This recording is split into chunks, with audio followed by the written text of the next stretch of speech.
cara yang diperintahkan oleh Allah Subhanahu wa Ta'ala. Kita sholat maghrib berjamaah diteruskan dengan sama-sama belajar ilmu agama. Ini merupakan nikmat yang seandainya kita timbang, itu kita tidak bisa menimbang pahalanya.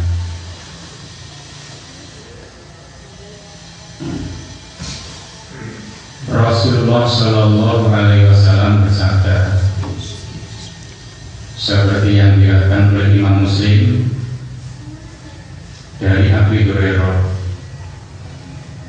terdapat dalam kitab Riyadhus Shalihin,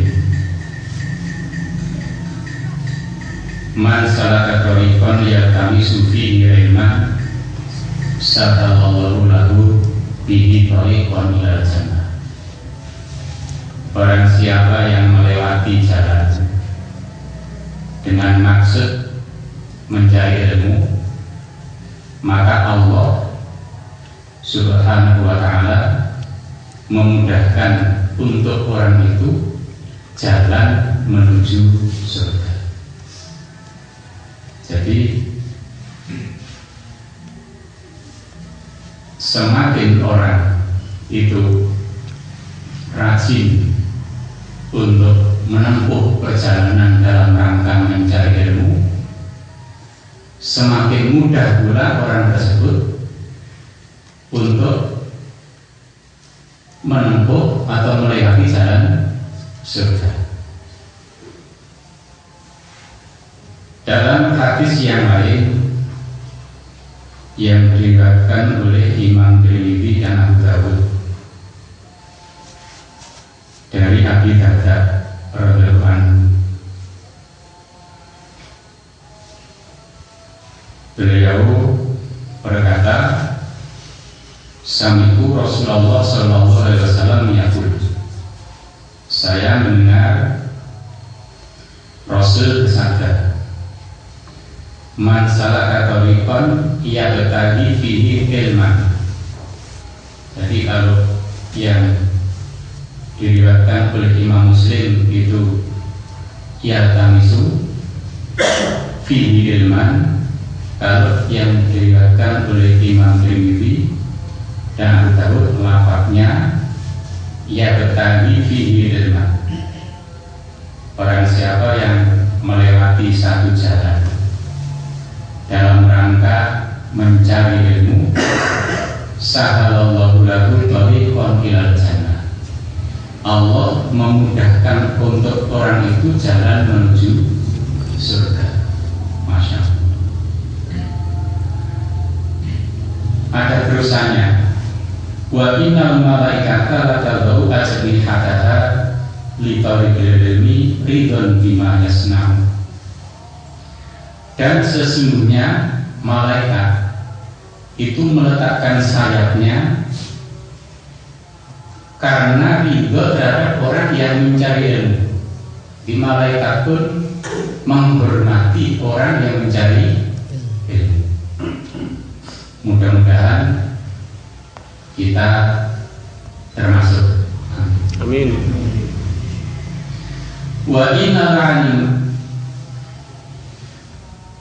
innal alima la yastaghfiru lahu man fis samawati wa man fil ardi hatta hitam filma. Dan sesungguhnya orang yang mencari ilmu itu dimintakan ampunan oleh orang-orang yang ada di langit dan orang-orang yang ada di bumi. Para malaikat yang ada di langit, para malaikat yang ada di bumi itu memohonkan ampunan untuk orang-orang yang mau mencari ilmu. Hatta ikan filma, sehingga ikan yang ada di lautan, ikan yang ada di lautan itu jumlahnya banyak. Semua itu memohonkan ampun bagi orang-orang atau untuk orang-orang yang mencari ilmu. Wa fadlul alimi 'alal 'abidi ka fadlil qamari 'ala sa'iril kawakib. Dan sesungguhnya kelebihan atau keutamaan orang yang berilmu mengalahkan ahli ibadah. Orang biasa ahli ibadah ya ibadah saja, orang awam, tapi dia bukan orang alim. Jadi perbandingan antara orang yang alim dan orang awam yang ahli ibadah itu kafadil qamari 'ala sa'iril kawakib, sebagaimana keutamaan bulan mengalahkan bintang-bintang. Kalau dalam riwayat yang lain fi lailatul badri, jadi seperti bulan purnama mengalahkan bintang yang ada di langit. Bintang itu ketika sendirian itu ada sinarnya.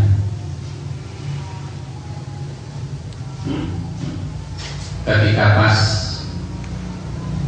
bulan itu nggak terlihat, itu terlihat sinarnya. Tapi ketika bulan purnama itu yang lebih terang adalah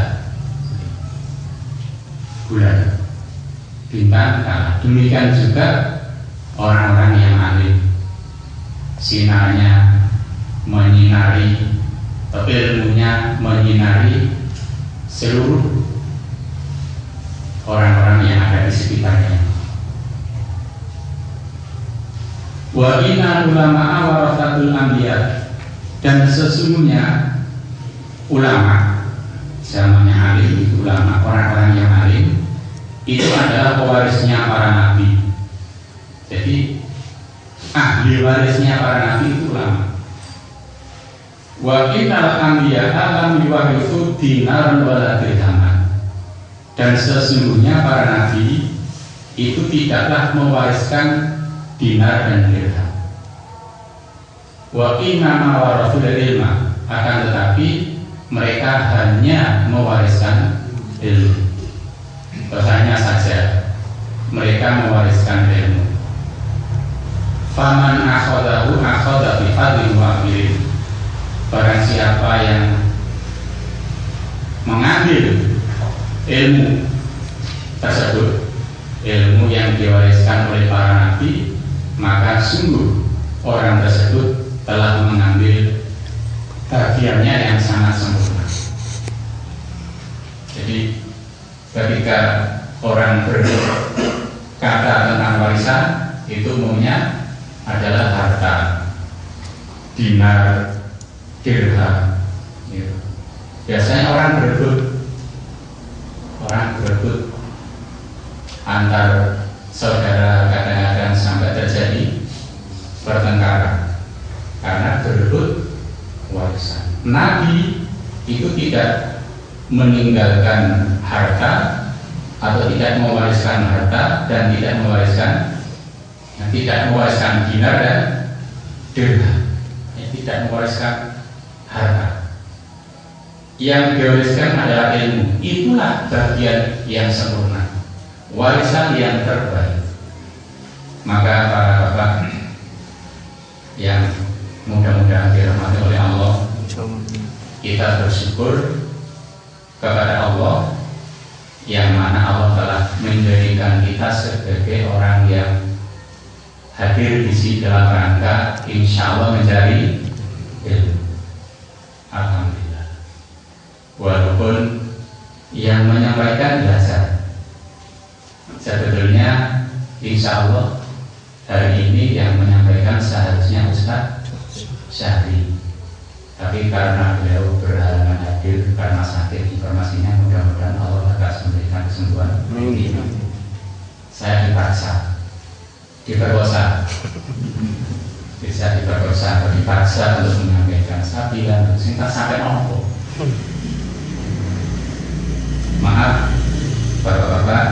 saya bukan ustaz.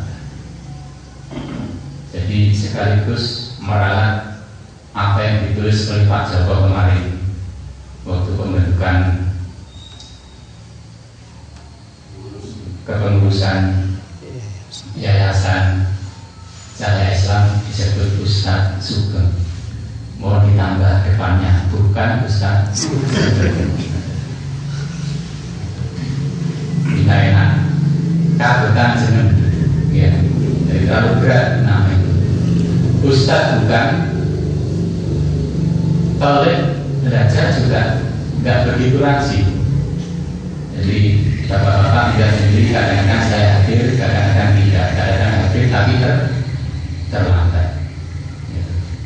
Jadi sehingga sebetulnya untuk duduk di sini menyampaikan itu bagi saya terlalu berat. Tapi bismillah, berhubung dipaksa, saya usaha untuk menyampaikan sesuai dengan kemampuan saya. Dan mohon bapak-bapak yang sudah senior, nanti kalau ada yang salah ditegur, karena tidak ada manusia yang sempurna. Apalagi yang saya bicarakan itu adalah masalah agama. Lebih baik saya malu di sini karena ditegur, karena salah mudah ditegur, daripada nanti salah di hadapan Allah Subhanahu wa Ta'ala. Bapak-bapak, ibu-ibu nggak ada, ibu di rumah.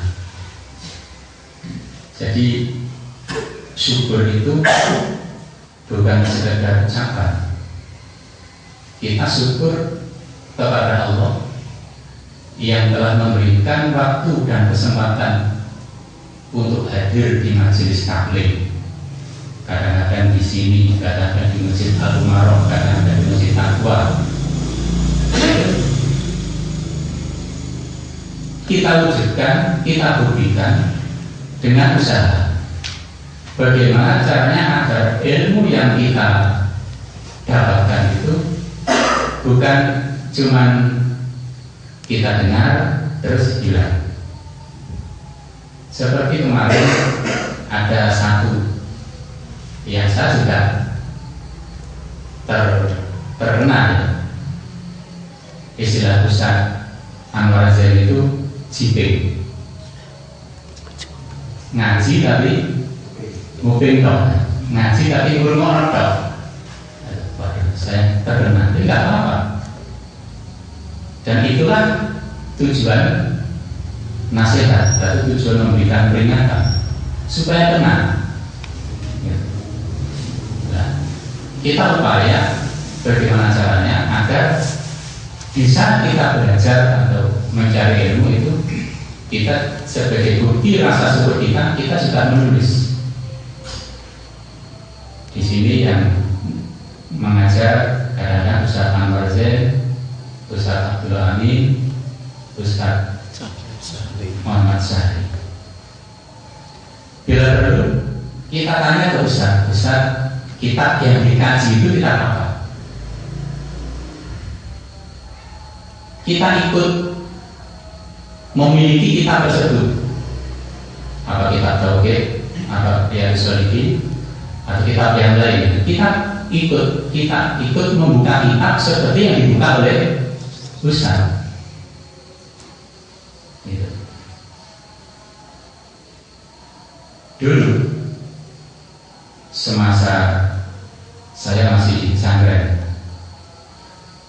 ada kata-kata hikmah, tapi saya kurang tahu apakah ini hadis atau bukan, atau ucapan ulama.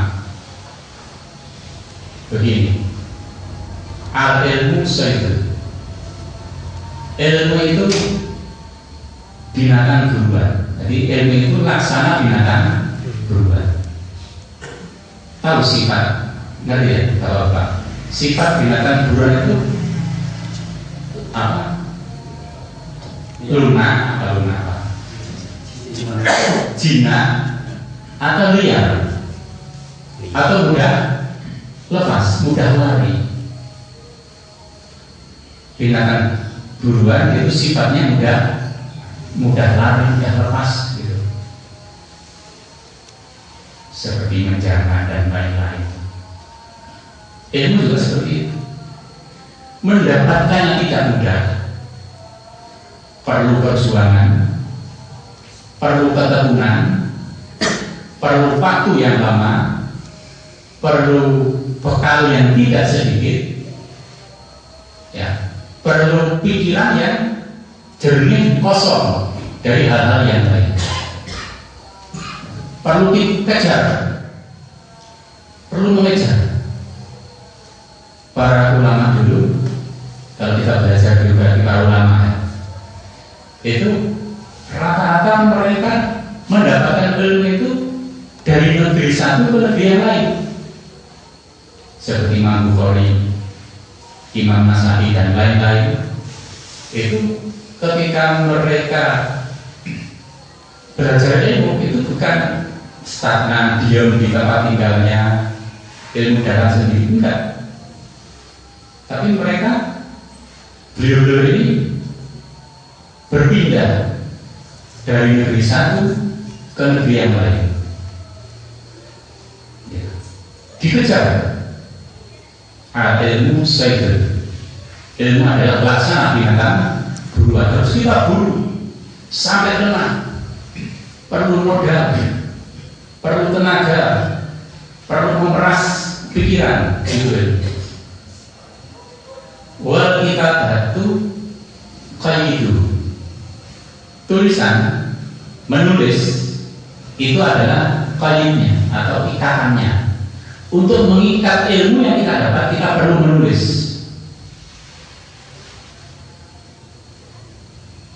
Apa yang disampaikan tadi kita tulis sesuai dengan kemampuan daya tangkap kita masing-masing.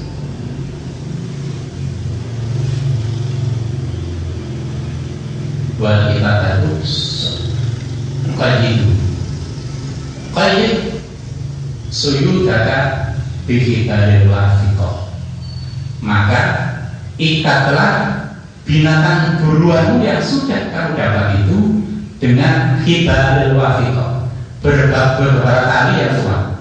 Hibal jamaknya habl, habl jamaknya hibal, dengan beberapa ikatan yang kuat. Barangkali yang kita bahas satu hadis, tapi kita mendengar satu hadis tersebut mungkin dari beberapa ustaz, beberapa ulama. Dari ulama ini menjadikan seperti ini, dari ulama itu menjadikan seperti itu. Kita tulis, suatu itu ada manfaatnya, suatu berita itu ada manfaatnya, gitu. Jadi itu sebagai bukti wujud rasa syukur kita kepada Allah diberi kesempatan untuk mencari ilmu. Dibuktikan dengan ucapan, dengan apa yang disampaikan oleh Ustadz Mawarzen kemarin. Jangan sampai hanya ngaji kopi. Kita punya tanggung jawab untuk diri sendiri, juga untuk keluarga. Dalam hadis yang sahih, Rasulullah SAW bersabda, liyubalik minkum, liyubalik asyaitu minkum al-wahid. Hendaklah orang yang hadir di antara kalian itu menyampaikan kepada orang yang tidak hadir.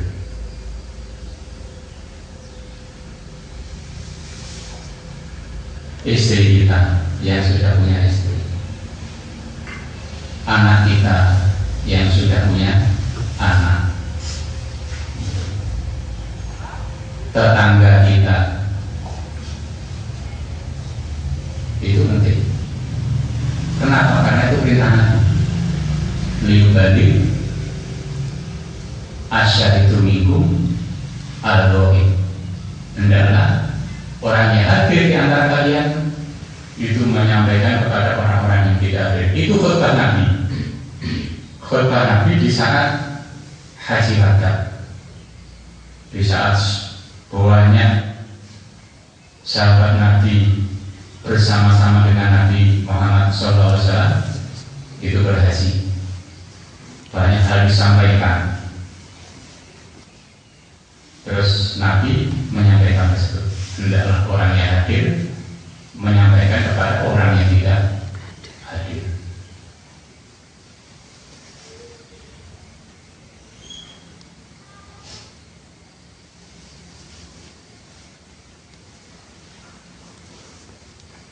Dalam hadis yang lain diriwayatkan oleh Imam At-Tirmidzi dan beliau mengatakan hadis hasan sahih dari jalur Abdullah bin Mas'ud radhiyallahu anhu. Qala sami'tu Rasulullah sallallahu alaihi wasallam yaqul, aku mendengar kepada Rasulullah sallallahu alaihi wasallam bersabda, nadarallahu imra'an sami'a minna syai'an fatallahu kama sami'ahu. Mudah-mudahan Allah menerangi wajah seseorang, menjadikan wajah seseorang itu bersinar. Bahasa Jawanya itu mencorong. Mudah-mudahan Allah menjadikan wajah seseorang bersinar karena orang tersebut mendengar ucapanku.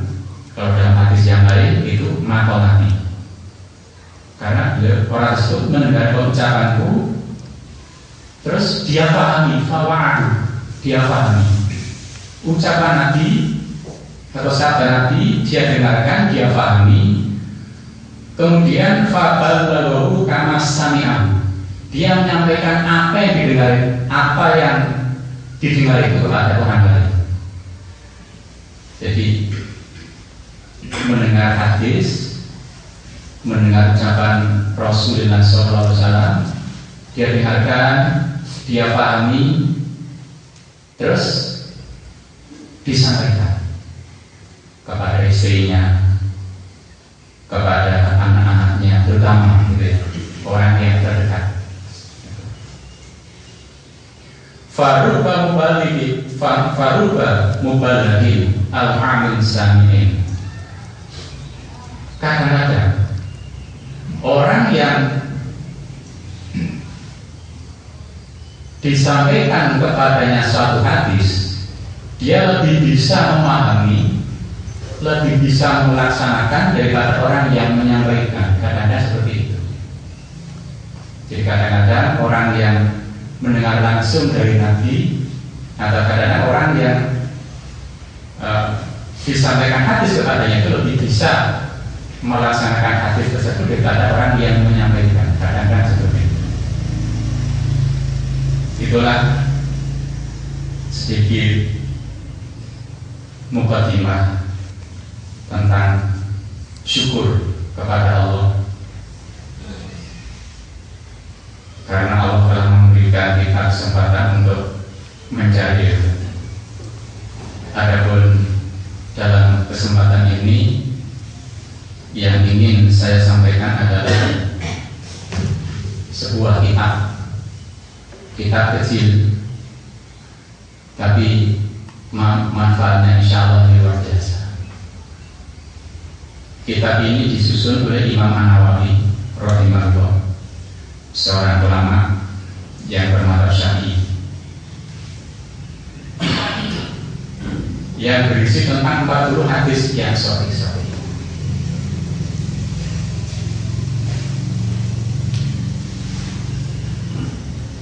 Dengan memohon pertolongan Allah, ya, mudah-mudahan Allah memberikan pertolongan, saya sampaikan apa yang disusun oleh Imam An-Nawawi rahimahullah.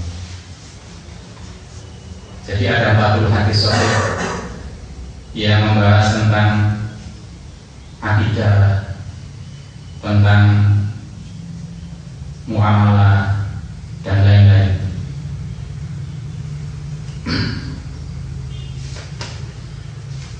Hadis yang pertama, tentu insya Allah bapak-bapak tidak asing terhadap hadis ini.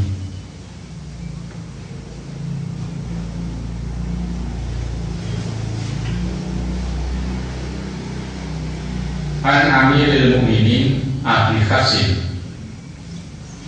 berkata Imam An-Nawawi rahimahullah, an Amiril Mukminin Abi Qasim Umar bin Khattab radhiyallahu anhu.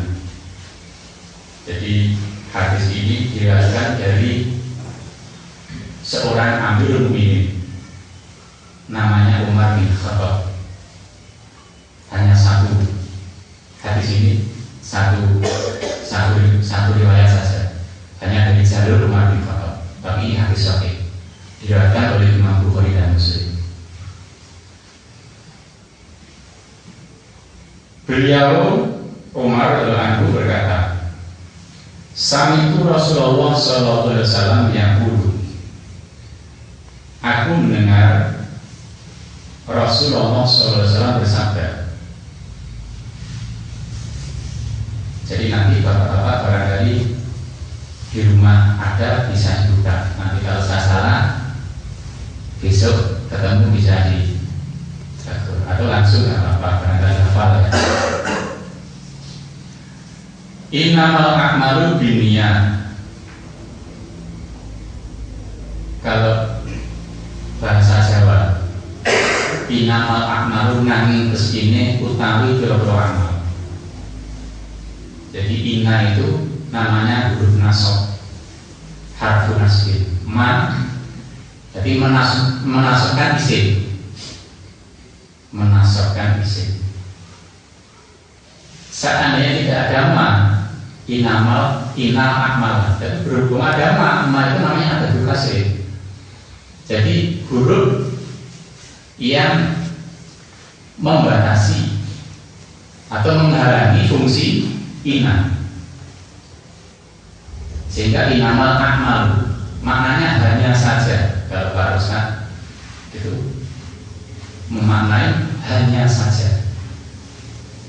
Inamal a'maluna yang kesini utawi beberapa amal iku biniyati sebab niat. Jadi amal itu dibatasi dengan niat. Jadi ada khasnya huruf yang maknanya itu membatasi, gunanya atau fungsinya membatasi. Jadi amal itu dibatasi dengan niat, disebut sebagai amal kalau didasari dengan niat. Gitu. Wa innamal likulli imri'in ma nawa. Dan seseorang hanya akan mendapatkan apa yang dia niatkan. Wa innamal likulli imri'in, dan sesungguhnya bagi tiap-tiap seseorang manawa apa yang dia niatkan. Jadi tiap-tiap orang itu hanya akan mendapatkan apa yang dia niatkan. Kemudian Nabi Muhammad SAW memperincinya, faman kanat hijratuhu ilallah wa rasulihi fa hijratuhu ilallahi wa rasulihi. Barang siapa yang hijrahnya, itu kepada Allah dan Rasulnya, maka dia hijrahnya kepada Allah dan Rasulnya. Dia hijrah pada saat itu dari Mekah ke Madinah. Kalau niatnya untuk Allah Rasul, dia akan mendapatkan ridho Allah, akan mendapatkan pahala dari Allah. Wa man kana hijratuhu lid dunya yusibuha maratin. Yang kedua, fa hijratuhu ila ma hajara ilaihi. Barang siapa yang hijrahnya karena dunia, dia akan mendapatkan dunia itu. Atau perempuan, ya dia akan mendapatkan perempuan itu.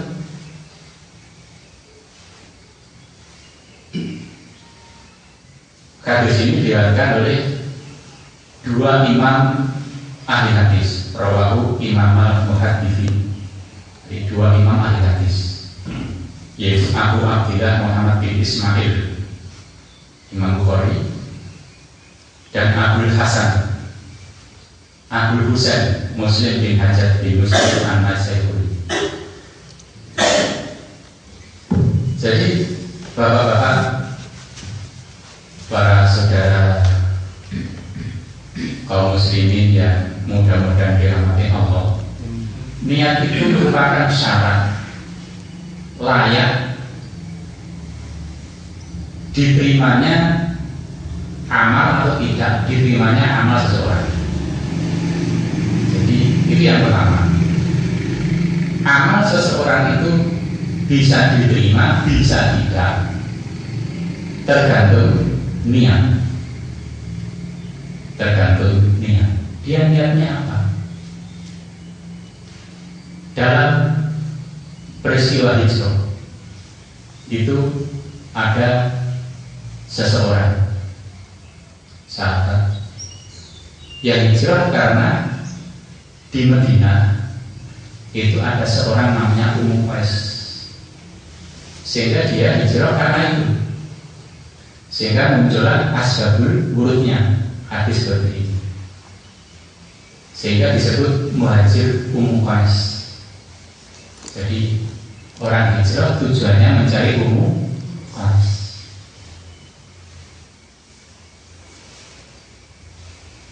Yang hijrahnya seperti itu, ya itu yang didapat. Orang beramal sama-sama sholat, yang satu bisa diterima, bisa mendapatkan pahala, yang satu tidak diterima, tidak mendapatkan pahala. Kenapa? Karena niat. Jadi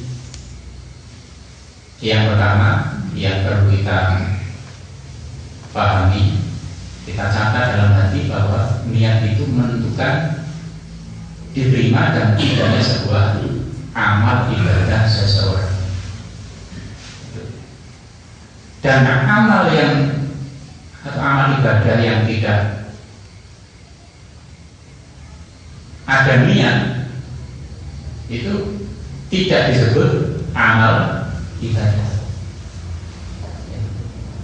Dan kita sholat tapi nggak ada niat karena kebiasaan saja, itu nggak ada pahalanya. Innamal a'malu binniyat. Maka ada ulama yang mengatakan timbangan agama itu dua hadis. Jadi agama itu timbangannya, takarannya untuk mengetahui diterima atau tidak itu hanya dua hadis. Yang pertama hadis ini, innamal a'malu binniyat. Yang kedua hadis man 'amila amalan laisa 'alaihi amruna fahuwa raddun. Barang siapa beramal yang amalan tersebut tidak ada tuntunan dari Nabi, maka amalan itu ditolak. Itu timbangan atau takaran.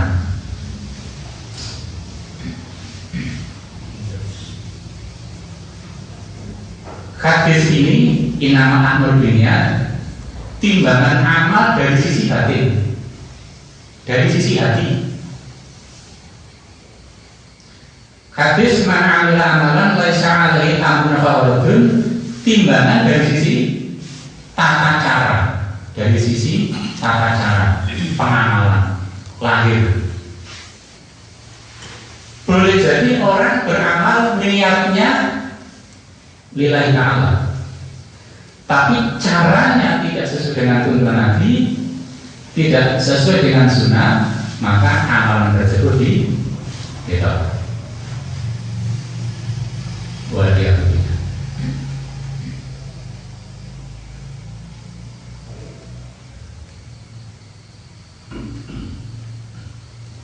Terus apakah niat itu? Dulu ketika saya belajar itu pernah diajari begini. An-niyatu qasdus syai'in muqtarinun bi fi'lihi. Jadi niat itu adalah qasdus syai', sengaja atau qasdu itu bermaksud terhadap sesuatu.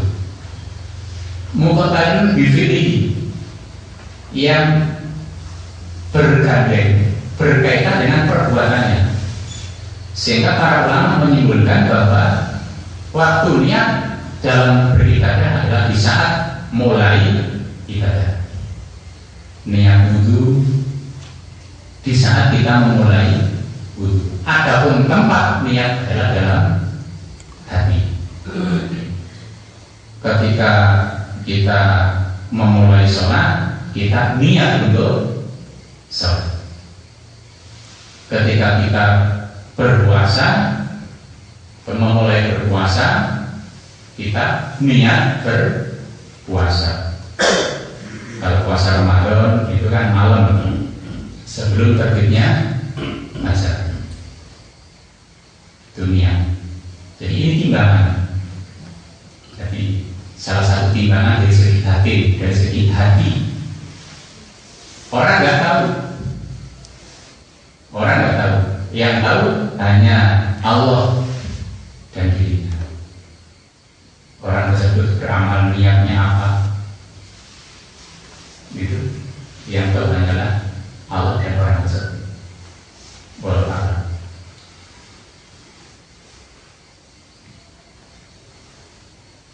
Yang berikutnya, hadis ini juga menuntut kita untuk mengikhlaskan ibadah hanya kepada Allah, atau memurnikan ibadah hanya kepada Allah. Kita sholat dalam sehari semalam 5 waktu, kita sedekah, kita mencari ilmu, itu kita dituntut untuk membarengi amalan-amalan tersebut dengan niat hanya semata karena Allah. Tidak boleh kita mencari ilmu nanti supaya ketika saya pandai saya bisa berdebat dengan orang itu. Ini tidak boleh. Ketika saya pandai, kita supaya bisa mengajar ke sana kemari, jadi orang yang terkenal, masuk TV semuanya. Ini tidak boleh. Hanya semata-mata niat karena Allah, mencari ridho Allah.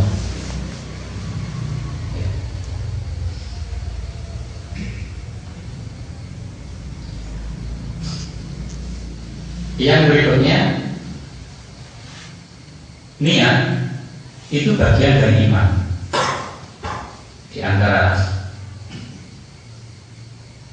faedah dari hadis ini mendidik kepada kita bahwa niat itu bagian dari iman, dari sisi hati. Jadi iman itu kan mencakup perbuatan lisan, perbuatan anggota badan, juga perbuatan hati. Kita hari ini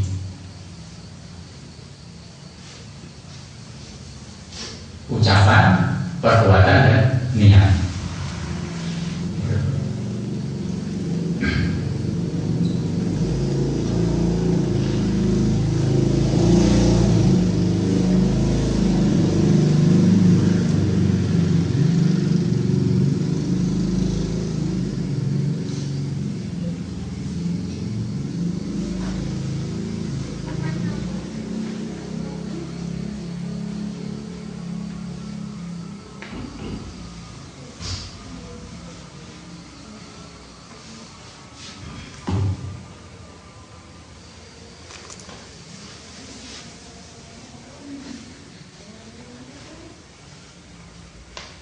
Hadis yang berikutnya ini agak panjang.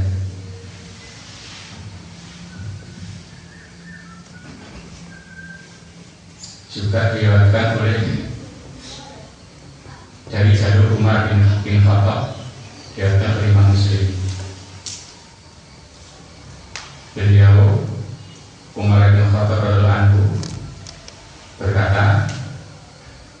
baina nahnu julusun inda Rasulillah sallallahu alaihi wasallam dzata yaumi. Pada saat kami para sahabat sedang duduk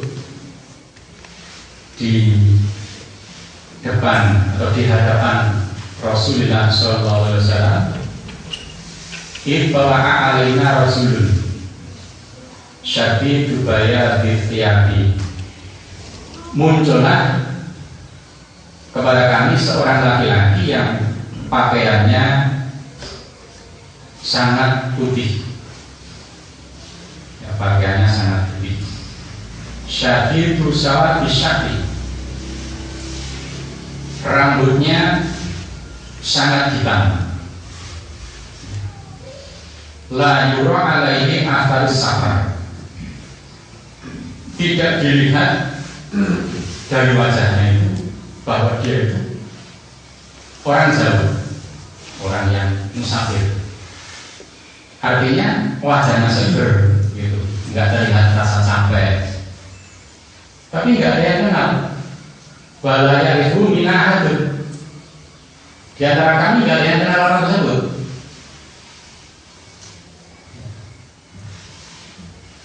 Hatta jalasa ila Nabi sallallahu alaihi wasallam, sehingga orang tersebut duduk di hadapan Nabi Muhammad sallallahu alaihi wasallam. Fa asnada rukbatayhi ila rukbatayhi, orang tersebut menyandarkan lututnya, kedua lututnya ke lutut Nabi Muhammad sallallahu alaihi wasallam. Jadi ini merupakan adab, ya, bagi orang yang mencari ilmu, ya, yang bisa kita ambil pelajaran di sini. Yang pertama itu ketika kita di hadapan atau ketika kita berada di majelis ilmu, hendaklah kita mengenakan pakaian yang pantas. Ya. Harus bagus atau bukan itu relatif, tapi pantas, yang sesuai dengan tuntunan Al-Quran dan Sunnah, menutup aurat, ya, pantas, dilihat, sopan, ya. Kemudian cara duduk pun demikian. Hendaklah ketika kita berada di majelis ilmu, di hadapan ulama, di hadapan ustaz, itu cara duduknya harus sopan. Itu yang sopan, insya Allah berarti seperti ini. Tidak boleh menselonjorkan telapak kaki ke hadapan ulama di dalam tata krama ketika berada di majelis untuk kurang sopan.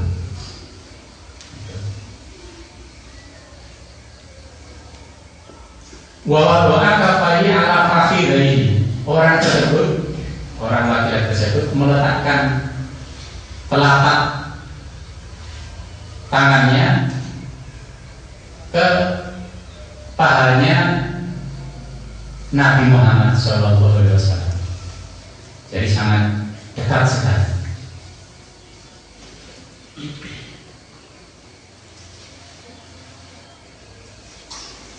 Sudah. Waqala, dan berkata orang tersebut, ya Muhammad, wahai Muhammad, akhbirni anil Islam, berilah berita saya atau ajarilah saya tentang Islam. Ajari saya tentang Islam. Orang tersebut datang kepada Rasulullah, belajar tentang Islam, bertanya tentang Islam. Jadi ada kalanya orang berguru itu dengan metode bertanya. Jadi ada kalanya guru atau ustaz menyampaikan, ada kalanya murid memancing ilmunya guru dengan pertanyaan.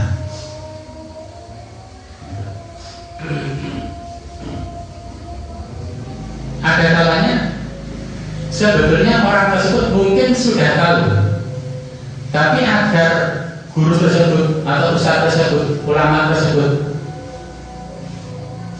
menyampaikan ilmu yang belum diketahui oleh banyak orang, dia bertanya supaya ulama tersebut menyampaikan ilmu yang belum diketahui oleh banyak orang. Jadi dia bertanya sebelumnya sudah tahu, tapi untuk mendidik orang lain.